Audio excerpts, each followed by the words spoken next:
예, 안녕하십니까. 오늘은 지난 시간에 침묵에 대해서 이야기를 나눴는데 부족한 것들이 있어서 오늘 전반적인 침묵에 대한 모든 것을 개론적으로 정리하는 시간을 갖도록 하겠습니다. 그래서 이제 킬케고르의 그 침묵을요, 나오고 있는 모든 작품들을 요약해서 말씀을 드리면, 이 침묵을 공부하기 위한 그 작품 목록을 제가 여기다 올려놨습니다. 그래서 사상서 로 보면 요하네스 대 실렌티오, 공포와 전율의 저자입니다. 우리나라 말로는 현재 임충갑 선생님이 공포와 전율로 번역을 했는데, 성서적인 번역은 저는 두려움과 떨림이 더 맞다고 생각을 합니다. 왜냐하면 이것은 빌립보서 2장 12절 말씀에서 이 제목이 나왔기 때문에 두렵고 떨림으로의 구원을 이루라. 그래서 요거와 가장 관련이 있는 장은 제3장입니다. 그래서 오늘 이 3장의 내용의 가장 기본적인 개론을 여러분들과 살펴볼 예정입니다. 두 번째는 사상사로서 비길리우스 하프니시스의 불안의 개념의 제4장 2절에 선에 관한 불안이 이것이 이제 침묵과 관련이 있습니다. 그리고 세 번째는 프레터 타키투르누스의 그 책인 인생길의 여러 단계에서 유죄인가 무죄인가의 이 저자인 프레터 타키투르누스가 실제적으로 여기에서 이 침묵을 이야기하고 있습니다. 현재 우리나라에서는 아직 이 내용은 그 번역돼서 소개된 바가 없습니다. 그리고 마지막 사상서로 안티크리마쿠스의 죽음에 이르는 병 제2부의 2의 죄의 계속에서 마지막 세 번째 그리스도를 적극적으로 저버리고 그것을 허위라고 선언하는 죄가 있습니다. 바로 이 부분에서 침묵에 대해서 논하고 있습니다. 그리고 이 사상서들이 각각 나누고 있는 침묵에 대한 내용도 전부 다 내용이 좀 다르기 때문에 이 차이점들을 구분하면서 읽어보시면 좋을 것 같습니다. 그래서 기회가 된다면 제가 이런 부분들을 제공할 예정이고요. 또한 이런 부분들은 책도 많이 어려운 데다가 심층적인 부분이기 때문에 혹시 어렵거나 이해가 안 된다고 생각하시는 분들은 굳이 공부를 안 하셔도 되고요. 그러나 전문적으로 공부하시겠다 하시는 분들은 같이 따라와 주시면 좋을 것 같습니다. 그리고 이런 사상서와 전혀 다른 어떤 침묵의 의미를 제공하고 있는 책이 있는데요. 그것이 1849년의 작품인 드레베캅과 공중에서의 제1장 침묵이 바로 이거에 관련된 작품이고요. 그 다음에 1849년의 작품인 죄 많은 여인이 있고요. 마지막으로 자기 시험을 위하여 제1장의 3번에 보면 그 여인 이야기가 나옵니다. 바로 이 이야기가 침묵을 다루고 있습니다. 전반적으로 키르케고르의 작품의 전반에 들어있는 이 침묵에 대한 내용을 간략하게 요약을 말씀을 드린다면 이렇게 말씀을 드릴 수가 있고요. 제가 얼마나 긴 시간 동안 이것을 제공할지 저도 사실 미지수입니다. 오늘 다루고자 하는 내용도 요하네스 대 실렌티오에 나와 있는 두려움과 떨림, 이 공포와 전율 제3장의 일부 내용을 번역해서 여러분들에게 제공할 예정입니다. 간략하게 이렇게 설명을 드리겠습니다. 자, 제가 지금까지 말씀드린 것처럼 이 중에서 이 침묵에 대한 이야기, 침묵에 대한 이야기로 이 공포와 전율에 나와 있는 이야기를 간략하게 말씀을 드리도록 하겠습니다. 요 내용에 대한 그 실제적인 번역 자료를 보고 싶은 분들은 제 티스토리를 들어오시면 됩니다. 그래서 티스토리를 들어오시게 되면 요 칼스 아카데미 티스토리에 이렇게 두려움과 떨림 프라블마 제3장에 아브라함이 그의 시도를 사라에게 엘리에셀에게 이삭에게 숨긴 것은 윤리적으로 정당한가. 자, 이 작품 자체가 침묵을 주제로 전달하고 있기 때문에 여기다 번역한 내용을 제가 실었습니다. 그리고 이 책을 보실 때는 제가 여러분들에게 이 컴퓨터로 관하면 보시기를 추천드립니다. 왜냐하면 아이폰이나 일반 핸드폰에서는요, 여기에 이게 보기 자료가 보이질 않습니다. 제가 이거 코딩을 해가지고 이 팝업 창이 나오도록 했거든요. 그래서 믿음은 첫 번째 직접성이 아니라 이후의 직접성입니다 하고 이 팝업을 띄우면 클릭을 하면 이렇게 보기 자료가 나와 있습니다. 그리고 그 다음 것도 보기 자료를 보면 이렇게 보기 자료가 나올 수 있게 이걸 작업을 했거든요. 그래서 이게 이제 그 휴대폰에서 보시게 되면 이런 기능이 작동이 되지 않습니다.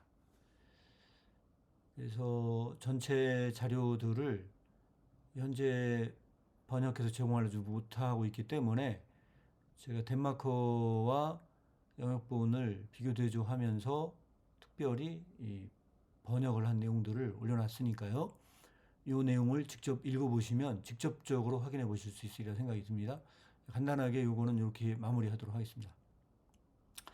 그 중에서 그 앞장에 나와 있는 가장 기본적인 이 침묵을 논하기 위한 주제가 사실은 크게 세 가지 카테고리가 있습니다.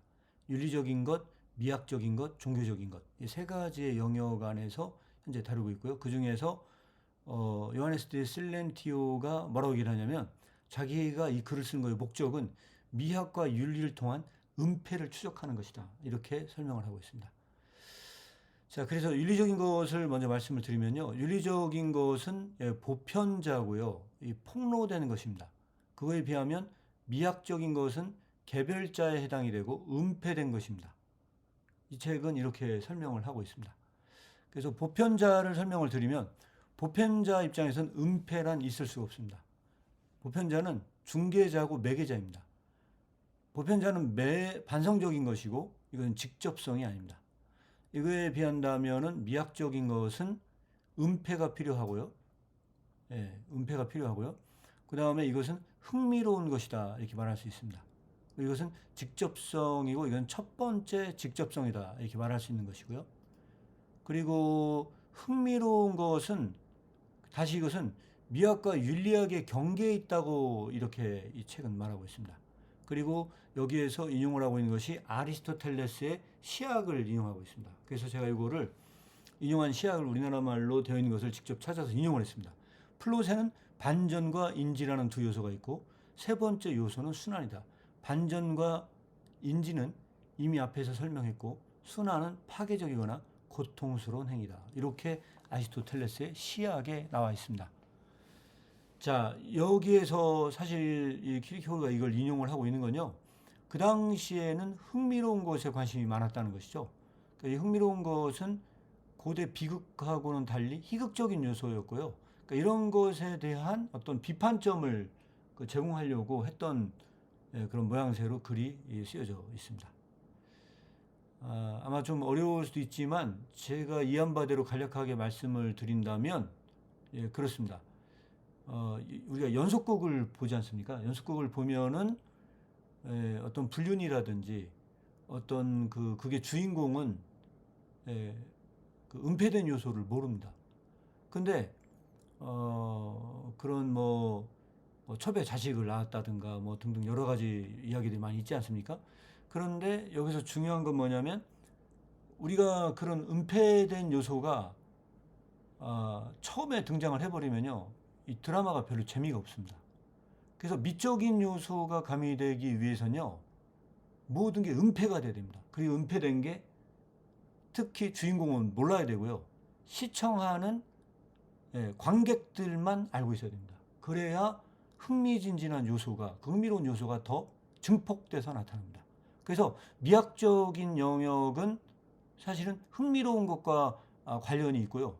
이 흥미를 위해서 스토리가 은폐되는 부분들이 있습니다. 키르케고르는 쉽게 얘기하자면 이렇게 미학적인 측면과 윤리적인 측면을 다루고 있다고 보시면 돼요. 그런데 어떤 불륜이라든지 어떤 뭐 사생활 나왔다든지 뭐 이런 거를 주인공은 은폐가 되어져 있는데 윤리는 끊임없이 폭로를 요구합니다. 그것은 잘못됐다고 이야기를 합니다. 그래서 윤리적인 것은 근본적으로 폭로를 요구하고 있는 것이고 미학적인 것은 은폐를 요구하고 있다는 것이죠. 그래서 여기서 윤리학과 미학의 어떤 갈등적 요소를 읽어내려고 하는 것이 일단 첫 번째 키르케고르의 기획이라고 보시면 될 것 같습니다. 이 책에. 그래서 이 은폐된 것을 보시면 인지를 말할 수 있는 곳마다 은폐가 존재한다. 이것도 아리스토텔레스의 시학의 내용을 인용을 하면서 이런 설명을 하고 있습니다. 그래서 일단 그리스의 비극의 은폐가 어떠한지를 설명을 합니다. 그래서 그리스의 비극에서는 운명의 토대를 두고 있는 서사적 잔재가 은폐로 나타난다는 것이죠. 그래서 그 중에 대표적인 예로 소포클레스의 비극인 오이푸스 왕이 있습니다. 오이푸스 대왕 같은 경우는 그가 이 이야기의 스토리를 보면은 아버지를 죽이죠. 아버지를 죽이고 엄마를 결국은 데리고 살게 됩니다. 그 엄마를 데리고 사는 이야기인데 이게 끝까지 이야기가 은폐가 됩니다. 그래서 끝까지 은폐가 되는데 이게 나중에 언제 결론이 나느냐? 나중에 이야기의 끝에 가서 내가 결국은 엄마랑 살게 됐구나. 그래서 어떤 그 사회적인 위기가 결국은 나 때문에 발생한 거구나라고 하는 사실을 끝에 가서 알게 되죠. 그래서 결론적으로 자신의 두 눈을 멀게 하는 그런 요소의 비극적 요소가 그리스의 비극에 담겨져 있는데 키르케고르는 바로 이 지점에서 운명을 얘기를 합니다. 바로 이 그리스의 비극에 은폐된 요소가 그 기반적인 요소는 다 그리스적인 내용은 다 운명에 기반을 두고 있다는 것이죠. 그래서 이런 점에서 그리스 비극을 이 책은 초반에 설명을 하고 있는 반면에 현대극의 가장 큰 문제는 인지와 은폐의 필수적인 요소가 현대극에도 똑같이 남아있다. 근데 현대극에 대한 어떤 비판이냐면 지나치게 흥분되어 있고 도발적이라고 이야기를 합니다. 그리고 현대극은 비극보다는 희극에 더 관심이 많았다는 것이죠. 그래서 이거를 어떻게 비판을 하고 있냐면 수컷의 소리를 듣거나 수컷이 암컷 위로 날아가기만 해도 잉태한다는 자고새만큼이나 쉽게 생각을 잉태한다고 이야기를 합니다. 현대극은 너무나 쉽게 이 생각을 그렇게 잉태한다는 것이죠. 그래서 이걸 따라가 보면 은폐라는 단어만 들어도 쉽게 수십 편의 소설을 쓸 수 있을 만큼 현대극은 그렇게 이야기를 한다는 것이죠. 그리고 비극보다 희극에도 관심이 많았다는 것이고 여기서 예로는 이 가발 쓴 남자에 대한 이야기를 하고 있습니다. 뭐 제가 요 예를 드는 것이 아마 더 여러분들에게는 쉽고 유익하리라 생각이 들어서 말씀을 드리자면 이 가발 쓴 남자가 어느 날 사랑하는 애인을 얻고자 화장도 하고 가발을 쓴다는 것이죠. 그리고 자기가 마음에 들어하는 소녀 앞에 가서 이 사랑을 고백을 합니다. 그런데 그 사랑을 고백을 했는데 결국은 그 소녀가 사랑을 받아들이고 결국은 서로 사랑하는 사이가 된다는 것이죠. 근데 여기에서 사랑이 더해가면 갈수록 이 가발 쓴 남자는 이 고민은 점점 더 깊어갑니다. 왜냐하면 자기는 사랑을 얻기 위해서 사람을 속인 거기 때문에 이것은 잘못된 것이고 윤리적으로 추천될 만한 일은 아니지 않습니까? 그래서 속으로 이 갈등을 합니다. 바로 여기서 논하고자 하는 것이 바로 이 침묵의 문제입니다. 가발 쓴 남자는 은폐하고 있고 자기가 가발을 썼다는 것을 침묵하고 있는 것이죠. 자, 그러면 이 사람은 가발 쓴 남자는 과연 이거를 폭로할 수 있느냐? 자기는 그것을 진짜 위험을 무릅쓰고 사실은 내가 가발을 쓴 거야 라고 사랑하는 여자에게 오픈할 수 있느냐? 쉽지 않다는 것이죠. 왜? 그것을 오픈하면 사랑이 떠나갈 수 있다는 것이죠. 그래서 결국은 그 사랑을 곁에 두려면 끝까지 은폐하고 있어야 될 것 같은 이야기로 이것을 이야기합니다. 그런데 이런 그 희극적 요소는 지금 진행하려고 하고자 하는 침묵의 이야기에 대해서는 맞지 않다고 이야기를 합니다. 왜 그러냐면 이것은 희극일 뿐만 아니라 이거는 코믹적 요소가 가미되어 있기 때문에 이거는 논하는 주제가 아니다. 이렇게 결론을 짓고 넘어갑니다. 그래서 여기에서 이제 이 결론으로 가기 위해서 하나 더 여러분들에게 소개를 드리면 윤리적인 것과 미학적인 것과 별도로 종교적인 것이 있습니다. 이 종교적인 것은 단독자로 설명이 될 수 있습니다. 그래서 보편자, 미학적인 것, 개별자, 종교적인 것은 단독자로 설명이 된다고 볼 수 있습니다. 요 보편자와 개별자와 단독자의 문제는 오늘 논의하는 문제가 아니기 때문에 오늘 설명을 생략하도록 하겠고요. 이 단독자는 단독자로서 단독자가 보편자보다 높은 반면 보편자는 명확히 매개이다. 이 말이 여기서는 굉장히 중요한 말로 여기서 설명이 되고 있습니다. 자, 아브라함이 그의 시도를 사라나 엘리에셀에게 이삭에게 숨긴 것은 윤리적으로 정당한가? 이게 바로 이 3장의 원래 이 제목입니다. 그리고 이 질문에 대한 그 해답을 얻고자 굉장히 다양하게 침묵을 분석하고 있는 겁니다. 아브라함이 그의 시도를 아내에게도 몸종에게도 이삭에게도 다 숨기고 은폐했어요.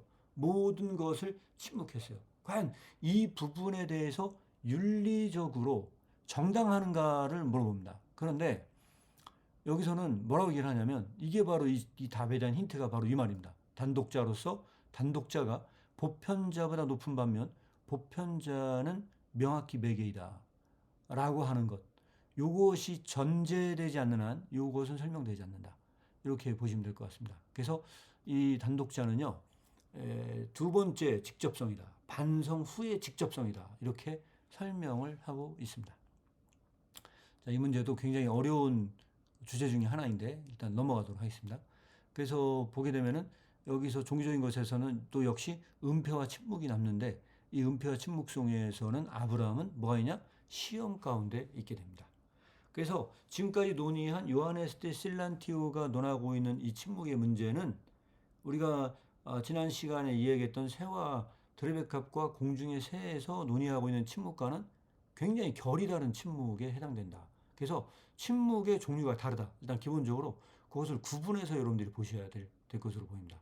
그리고 이 종교적인 거에서는 뭐가 들어있냐? 이런 은폐와 침묵도 있지만 이런 폭로도 여기에 내재되어 있는 측면이 있습니다. 두 가지를 다 내포된 측면이 있기 때문에 간략하게 이렇게 제시를 하겠습니다. 그래서 오늘은 서론적으로만 이런 문제에 대해서 결론을 친다면 이 책은 이렇게 여기에서는 결론이 나오고 있습니다. 내가 가야 할 길은 미학과 윤리를 통한 은폐를 추적하는 것입니다. 라고 요하네스 대 실란티오는 이야기를 하고 있습니다. 3장에서 하려고 하는 내용이라는 거죠. 그래서 핵심은 미학적 은폐를 얻는 것이다. 이렇게 얘기를 합니다.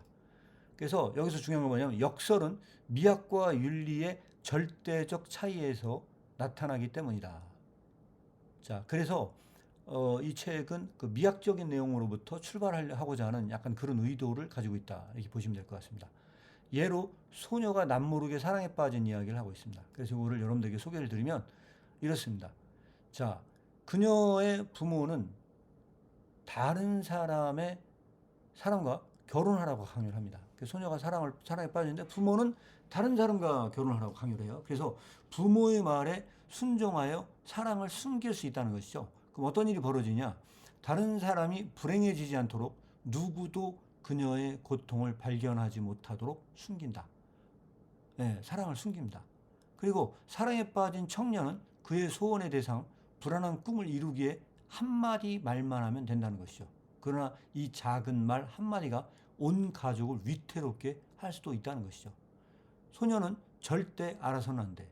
다른 사람과 행복하게 살아야 한다고 하고 이 청년도 이런 고백을 한다는 거죠. 자, 그러면 이런 방식에서는 이 가엾은 사랑은 숨겨집니다.